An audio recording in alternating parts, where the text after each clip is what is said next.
Bom dia, boa quarta-feira a todos. Acabei de receber a notícia na minha casa do falecimento de uma pessoa muito próxima, né? Um amigo da família de mais de 30 anos. E isso me fez refletir um pouco, vindo aqui para o trabalho, sobre essa situação. Hoje é muito comum a gente entrar nas redes sociais, receber telefonemas, informações de alguém próximo que terminou sua jornada terrena aqui.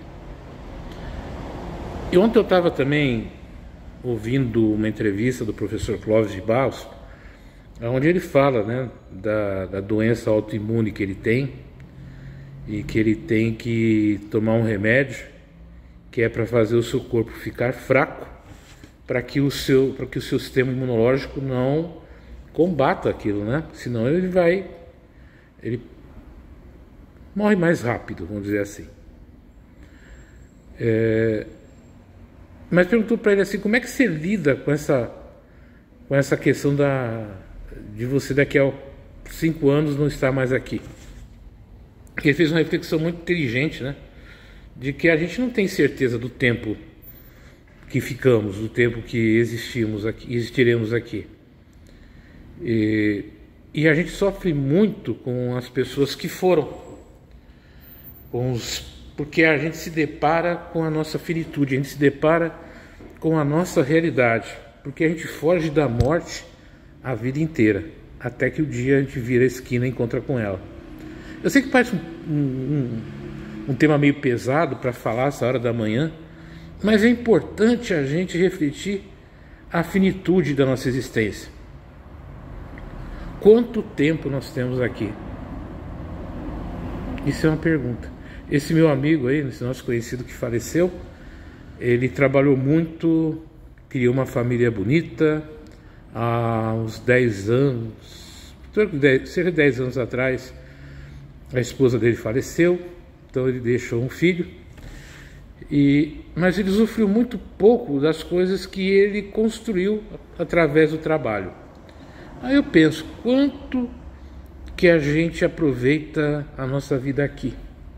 O quanto que a gente acumula conhecimento, informação, bens materiais e não usa? Fica só acumulado. Aí eu pego o carro de aplicativo, venho conversando com o motorista, né? Aí falei: amanhã ponto facultativo, vou folgar na sexta, só volto na terça-feira a trabalhar. Aí ele fala: nossa, como o funcionário público trabalha pouco, tudo. Eu falei: não, a gente trabalha bastante, é que as pessoas não veem tudo que rola, né? Tudo que acontece no dia a dia. E falei: olha, eu estudo sempre, desde 7 anos eu estudo, já fiz 2 pós-graduação, já fiz isso, já fiz aquilo. E eu fiquei pensando, tá, se eu não usar isso que eu estudei, se eu não colocar em prática o que eu estudei, se eu não criar um trabalho, não criar uma atividade, se não fizer alguma coisa em prol do outro, para que serviu? Só para ocupar espaço na minha mente e na parede de certificado, de diploma? Então, são coisas que a gente começa a refletir sobre o dia a dia. E como hoje a comunicação é muito rápida, a informação da passagem das pessoas, da morte das pessoas é muito mais rápida ainda também. E a gente tenta fugir desse assunto, dessa história, criando subterfúgios, como se a gente fosse imortal. Eu sou reencarnacionista, eu acredito em reencarnação, eu acredito em continuidade da vida, na imortalidade do espírito, mas essa vida, o Ednilson, que nasceu aqui em 68, ele só vai viver uma vez. Então, quando eu desencarnar, esse corpo, essa consciência, essa história, ela acaba. O que habita, né? O que dá vida, o que dá discernimento a essa existência, ela vai para um outro local. Mas essa vida é única, ela acaba, ela deixa de existir. E a pergunta é: o que você fez entre o período que você nasceu aqui e o período que você morreu aqui? Isso é vida. Isso é existência. E o que eu fiz? O que eu vou fazer? Então a gente precisa começar a refletir sobre isso, encarar a finitude da vida, encarar esses medos, porque isso é inevitável. E procurar encarar da melhor maneira possível, enfrentar da melhor maneira possível. Não vai sofrer? Vai sofrer sim.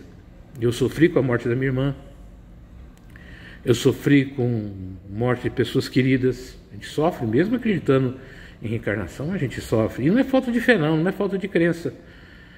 Saudade, é querer que ficasse um pouquinho mais, é um pouquinho de egoísmo também, enfim. Mas a gente precisa encarar isso. Encarar cada momento como se fosse o último mesmo. E viver plenamente esse dia da melhor maneira que você puder. Tenha um bom dia, um feliz dia.